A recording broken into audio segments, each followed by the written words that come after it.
There are 16 NBA teams in action tonight, which means there's over 1 million different bets you can make. Lucky for us, I already found 2 that have a 0% chance of losing, and I'm about to tell you about both of them. Basically, we're all about to get rich. That's why you need to subscribe to this channel right now. Bangers every day. On top of that, we go live all the time to build some of the greatest parlays the world's ever seen. You don't want to miss that. So turn on the notifications when you subscribe. Be smart about this. Anyways, the first bomb of the night is going to be Dennis Schroeder over 15.5 points, even money at DraftKings. Here's the thing.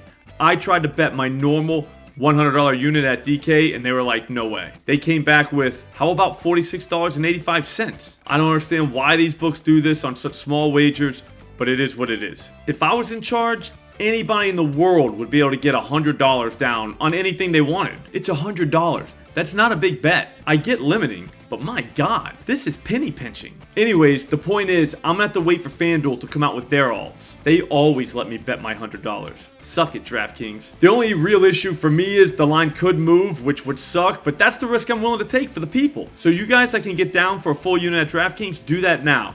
I'm going to wait for FanDuel. They'll probably come out with it very soon. If you want to wait to see what I do at FanDuel, it's going to be either over 15.5 or 16.5 points. Then you can follow me on Pick'It. It's a bet tracking app that's synced to all my sports books. When I make a bet, the people that follow me can see it. If you don't have Pick'It, download it right now and use promo code SLOPSLOCKS. They'll actually give you real cash to do it. Anyways, we're getting off track here. This isn't about Pickett. This is about Dennis Schroeder. I can hear the haters right now. Slop, Schroeder only had 4 points last game. That's true, but the guy took 12 shots. He only made 1 of them, which is why he only had 4 points. But the important part that I think we all need to focus on is he took 12 shots. Both OG Anunoby and Gary Trent Jr. missed that game, so I figured Schroeder would be taking 15 plus shots. I think he would have got there had he not missed like 11 of them to start. The guy was ice cold, but guys don't stay ice cold forever. They warm up. That's just human nature. That's why I think tonight is the night. Trent Jr. and OG are both doubtful to play. I'm guessing this is going to lead to more offense from Schroeder, but here's the clincher. The Milwaukee Bucks are in town and they can't cover point guards to save their lives. Over the last week, the point guard position has been responsible for 26 points per game against these Bucks. That's a problem. We've actually already seen Schroeder go for 24 against these guys a couple weeks ago. He didn't even play 30 minutes that night, so even if this is a blowout, we should be good.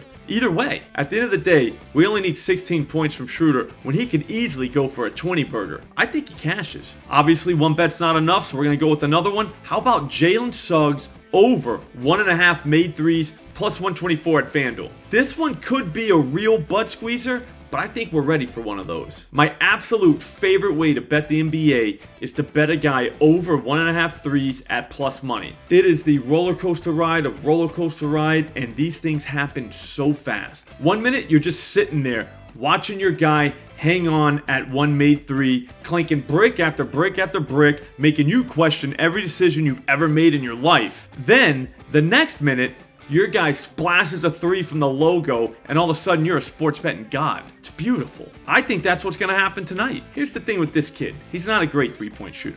Never has been. He came into the season barely shooting 25% from 3-land in his career. But does that stop him from the chuck and duck game?